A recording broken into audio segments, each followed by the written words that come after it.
All fronts, rolling. Rolling. Good to go. Okay. So yeah, before we kind of get into your music and everything and all that jazz, I wondered if can you pinpoint the one moment when the four of you were in a room and you kind of realised you had something special? It wasn't a room. It wasn't a practice room. It was more. It was. It was probably a bar. Dude, when we did AACC, Yeah. when we played AACC, that was the first time that I was like, fuck, this could be... Can we swear in this interview, by the way? Go for it. Fuck. I was the first time... that was the first time I was like, wow, man, we've already done this, and that was, that felt really special to me. That was... Yeah, it was kind of like when we went on stage on like the Friday night when we sound checked. Yeah, and we were kind of looking at each other and we were like... When you see holy arenas shit, man. with no one in it, that's when you realise the size of those venues. So it was more daunting. We were like, this is, a special thing. Definitely. And I've read before that you were kind of speaking about before the release, the latest single, Brave. You kind of went through a period where you weren't maybe in love with music as you had been before. I don't think it was thought in love with music. I think it was more just coppers, Aberdeen, right? Oh yeah. 2 seconds. Go away. Wasn't us. It was more the case of I think we were kind of a bit of a creative rut because we didn't know the direction the next record was going to take, and I think once Breathe kind of was laid down, we were like, wow, this is like the tone of the next record that we're going to release.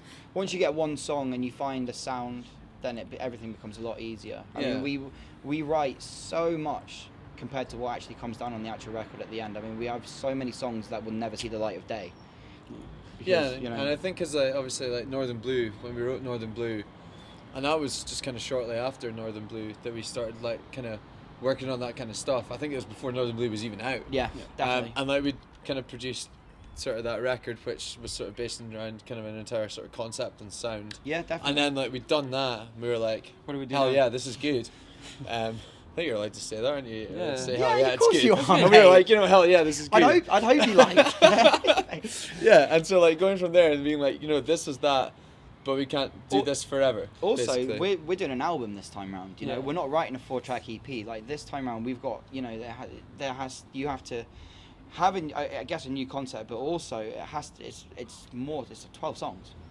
So that. But to get that 12 songs, you have to write 30 or 40 songs and then pick from that litter of what you want. So for us, it was quite hard because I don't like bands who do the same thing over and over again. I like bands that progress and change as they grow up. Mm-hmm. And I think we're all in a bit of a different place, like with our lives and like musically. And for us, it was like, well, what's the next step? I don't want to do Northern Blue again, so let's do something different. And for a little while, it was but at the same like, time, you want to kind of have an element of that. Yeah. What people like, you don't want to completely change because He's not going to like you. But people are just going to hate you, aren't they? Yeah, it's just sellouts. But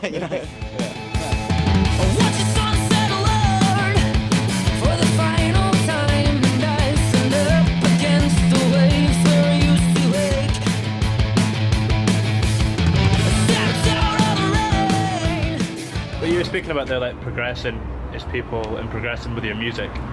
Are you able to see the direct correlation between those two? Can you see how your progressing in your lives impacts upon the music at all? Yeah, totally. Yeah, we wrote Northern Blue, I went through divorce. I think that was like a big undertone in that record, and then going through that and changing, finding someone new, changing, moving house, living in the city again. You definitely went through a lot. Everything changed for me pretty quickly, and I think from a musical perspective, we all had the music that we loved growing up, but then we all listened to such a diverse background of music. These guys really like electronic music, and they started writing stuff like that. And I think that kind of it all had an element to play in this record. So we changed as people a little bit and grew up, and I think they kind of see that in the music. You say that we're in the studio just now doing some writing, and we've just written a song based on 50s rock and roll. Yeah, pretty much. Which is also something that we grew up with. So it's you can never single out a sound. No. Yeah, because that's the thing for this record. We've chucked so many ideas. To be honest, we don't really know what's going on. we do, but there's some demos that we've done. We're just like, oh, okay, What the hell? Yeah. It's all good and well to pretend we actually have a clue what we're doing, but realistically, we're just we're just riding the wave, man. hitting and hoping. Oh God, it's going all right so far. Yeah. Are you all able to anticipate where it's going, like in terms of progression of music, or is it always unexpected and always just natural? We do, because we know each other inside out. Yeah, yeah. That's the thing, you know. It's not like we're writing with people that we're playing with music with people that we don't really know. Like, we know each other. And It's not like starting a new band. No, absolutely not. Yeah. It's not like going in the room and saying, oh, we could do this or we could do that. It's well, like, it kind of is, but it's sort of a bit yeah, further it's, And then we tell the drummer to shut up. he wasn't here because he's late. Yeah, he's late. Anyway, next question. Yeah, moving on. With the new single you just put out, Breathe, I was looking at the cover up for that. It's the Harbour. Is that the Harbour then? Yeah.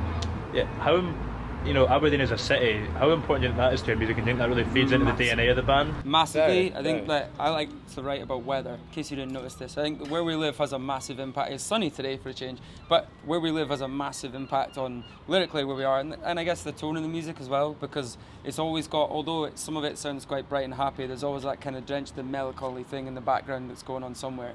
And I think that like where you're from is really important, is your identity as a band, and like for us, we pride the fact that we're from here and that we just, Yeah. it's awesome. You should be proud of where you're from, man, Yeah, you know. yeah. And I think you listen to so many bands, like bands from America and stuff. Their music resembles. You can almost hear it in where they're from in their sound, and I think we try and take an element of that in a way. With Yeah, our music. it's all about like those contrasts as well. Like when Aberdeen's miserable, as we all know, like it is literally like the worst place in the fucking world. But then you've but got then there's today. days like today where you're walking around and you're like, And it's paradise, man, this mate, place isn't is it? great. Yeah. So it's about kind of encapsulating that a little bit, I think. Yeah. And I mean, in terms of gigging, you guys have played. You've played Germany. You've played all over the UK. In a lot of different places in the world. How do those gigs in different places differ to a hometown to like Aberdeen? How do they compare? That's a hard question, because I think every town that you play in has a unique identity and a unique feeling, and the people that are from there have their own unique kind of vibe. I think like for Aberdeen, it's always going to feel like home, and I think for us it always is going to feel like that playing here. And it's like, yeah, our friends come see us in Aberdeen, but the thing that amazed me about playing Aberdeen last time is that people that didn't come to your shows in Aberdeen previously now come to your shows. Yeah. I think People that's, you've never seen before. Yeah, people you don't know, yeah. and there's so many which different is subcultures mind-blowing. of music here, and like, groups of people, and yet they all come together to come watch rock and roll, and I think that's awesome. I get more nervous playing hometown shows than I do anywhere else, because I guess I think we all agree, like, kind of 100%. struggle playing in front of people that you see almost on a day-to-day basis. Yeah. That's a different kind of feeling. Whereas if we go to the first time we went to Germany, it was just a room full of people we've never met in our lives. So that already you can be, I guess, more just relaxed in your own skin. Yeah. And you don't have the guys in the front row don't know that you're actually a bit of an idiot. You always have they more. don't know you as a You person. always feel like you have a lot more to prove here. I think that's Yeah, that's it. That's what I was trying to say. Yeah, we Thank played in you. front of 8,500 people in November or something. Yeah. At the At the arena, Metro Mayhem. at the Copper Copper Box. Box Arena in Yeah. London. Yeah. And you know what? I'm way more nervous walking on stage in tunnels. Yeah. I mean, I go there every second Saturday night. Yeah. And yet I was more nervous walking on stage there. I always am. It doesn't change. Yeah, definitely.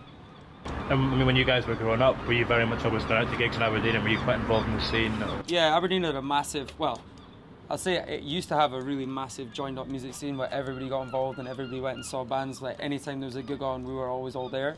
I think we kind of lost that as a city for a while. I think it's coming back now. Definitely. And that's the most important thing. There's bands like Van Sleep or Do Trips or bands like that. They're pulling massive crowds on a Friday night in the centre of town where, there's so many things to do here like that. like that. And it's so awesome. It's so awesome now that people really make a point of coming to see music in Aberdeen when there's bands on, and that's really cool. Yeah. Nailed it. But it just seems like the music scene's just there's a life to it again. Yeah, it's You know? flourishing again. And bands are working harder as well. Yeah. Local bands are working harder now that they know that. I guess people kind of lost. How am I trying to say this? Like, it almost seemed like there wasn't a goal for everyone. Like, you couldn't actually make it being from Aberdeen, and now people are like, oh, we can actually do this band and we can take it. We go and tour the UK. We can get some, recognition and stuff. I think that's come back, and bands see that site again. And Yeah, it's about taking a broader view as like exactly, of your ambitions, instead of what you can holding do. it in your own city, Yeah. there is there's a whole world out there you can go and tour. Because we were fortunate in the fact that when we were growing up, when we were like 14, 15, there was like bands from Aberdeen, signed to big record labels, doing massive tours, playing huge festivals. And I remember seeing them being like, how am I ever going to do that? Yeah. So we started there, but like we kind of basically aspired to do that, and I guess kind of we're sort of on our way to do Yeah. that. But I mean, maybe sort of in kind of guys who are, you know, like 3, 4, 5 years older than us, that like by the time they were like watching bands when they were younger, like that was kind of done. So. Do you know what as well? Younger bands are getting way better as well. Like Yes. young bands are so bloody good from Aberdeen now. Like really good. Like, there's so many young indie bands going about at the moment that are just great live, because I do sound for like venues and stuff in Aberdeen. So I see a lot of bands come and go, and they're just awesome, man. Like the quality of music that's coming out just now is amazing. Yeah, the future's bright. So good. Yeah, the future is bright. Future is not orange. It is actually, because we've got Donald Trump and then Boris. Don't get into Donald Trump. Next question.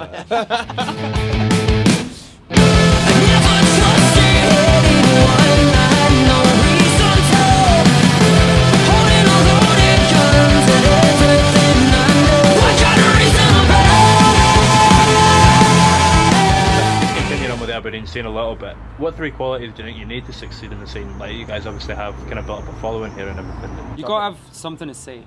I think that's important. I think, and that goes for any band that's like starting out or in any city, especially like at the moment. I think like it's great if you sit and write about how great MySpace is, but then, you know, there's so many things to write about like nowadays. Who does that? You're I showing don't your know. age there, Ross, man. actually, yeah. I don't know, right? But like, it is vintage music, isn't it? Yeah, it's like vintage music. It's MySpace. No, it's just like now there's so many bands with so many good things to say. I think you need to have a message behind your music, and you need to be writing about something that people can associate with. It's got to mean something, hasn't it? got to mean At the end of the something. day. There's no point spending so much time, money, sacrificing so much. If your music doesn't say anything, then what's the point? And it's Yeah, got no, to be it's not about different. anything. What's the point in? Yeah. And your music's Yeah. got to be different. You can't just do the same thing that everybody else is doing, because you become this massive generic sea of bands that all sound the same. And I think as a city, we went through a bit of a lull with that, where everybody Yeah. just tried to copy everyone else. And I think like you need to stand out, otherwise you're not going to go anywhere. I'll quote Keith Buckley: "It's better to destroy than to create what is meaningless." There you go. Heard it from him second. Wow. What's the third point? You know, I think I was I'm gonna almost say, you know certain he what? quoted somebody You know else what? there Nice. as well. I was going to say, stay humble, man. Yeah, don't, be nice. don't be a dick. Yeah. There is no point. I mean, all that. Can you watch your That bit? wasn't me. That wasn't me. I think honestly, if you're gonna act Billy Big Balls and have that attitude, then no one's gonna A, want to listen to you, or B, want to go and see your band play, or be friends with you. Like, you know, Yeah. it's important to go and support other people trying as Yeah. hard as you are as well. Yeah. Definitely. I also think you just gotta have grit. Yeah, man. Just like when the going gets tough, like there's a million times that we you could have have given no- up. There's a million times that we could have said, "Fuck How this." much basically. have we sacrificed as a band to so even much, get to the yeah, point that we yeah, have? Like, yeah. it's crazy, dude. Like, There's you know. also the fact after you've driven home from London and you get to Glasgow, where most bands would get off, and you go, fuck's sake, I got another 3 hours to go to get Aberdeen. It's so inconvenient. It's so living inconvenient here. living here. God, But it's yeah. great at the same Yeah. time. Yeah. And I mean, taking it back to you guys' music, this new album that you're, prepping to go away and record, at the moment, are you able to see, like, thematically and subject matter wise, can you see what you're tackling already? I think it'll apply different things to different people. I think some people listen to the songs and go, yeah, this is clearly about A. But a lot of the songs people listen to and go, this could be about X, Y, and Z, because it's like, I like to leave songs a bit open-ended and allow people to interpret them in their own lives and apply them to their own situations, because when I was a kid, all the bands I loved did exactly that. Like, there wasn't a single Alkaline Trio song that I listened to and didn't think, holy shit, like, that happened to me. But he could have been talking about going to a funeral, but I was thinking about the end of a relationship, or, it just, like, I love bands that can do that, and that's what I think subconsciously we try and do. Yeah. Definitely, yeah. And you do write from your perspective, but Yeah, it means that then someone then can take it and apply it to their own apply it life. to their own life, you know. And when you look back to, like, the first song that you guys released and put out, can you see elements of that are still carrying on to the work you're doing today that are still... Yeah, of course. Like, so. you can still retain a bit of your original edge. I think, like, a band can change sound, but it's always going to be that band. You know what I mean? I think, despite the fact, we changed lineup a couple of times, and I think we're better now than we ever been as a band in terms of musicianship, and I think in terms of attitude as well. And I think like that shines through a little bit too. I think we've advanced a lot, but it's definitely still the same band. And Do you know what it is, man? Like, don't be afraid to push the boat far, especially when it comes to writing. Like, we've written some stuff where we've listened back and we're like, okay, maybe we went a little bit too far with that one, but Yeah. you need to go that far to see You gotta go down the rabbit how hole. how far your sound can. Yeah, exactly. Yeah, Yeah. I mean, to Fucking see how far your sound can go. Otherwise, if you're comfortable with whatever you're doing, and you'll just keep doing it, and then people are just going to be like, well, I'm not going to bother paying interest because you're just doing the same thing that you did 5 years ago. What's the point? And that kind of like links to what I was going to say actually quite nicely, because like even like when like me or you sit down, or me and you, or pretty much when any of us kind of like sit down just with a couple of guitars and just like strum some chords and just jam along, that's basically how like our first record kind of was formulated essentially. And like you can, and like we can still do that. We can sit down and just play those songs, you know, and write the songs the same way that we did. Sometimes we go into the practice room. We did that like a couple of weeks ago. Yeah. You know, just like strike up a few chords, build it up right from the bottom, as we did much when more it started organic off. that way. Yeah, yeah. So you can do that, which is incredible. Yeah, but we have the luxury that the guy, Captain Tom, who runs the studio that we're at just now, he's been nothing but amazing to us, hasn't he? Like, he literally gives us his studio any night of the week, and we come in here and we demo and write and stuff, and like that's helped us so much for sure. I mean, to be fair, he should probably get a writing credit on a record of this. There's a lot that above a lot of other things as well. Paul as well. Yeah. To round it off, one last kind of less serious question. What tattoos have you got, and what do they mean? Bloody hell! Don't get him started. He's covered. I got a lot. I got a lot of stupid stuff.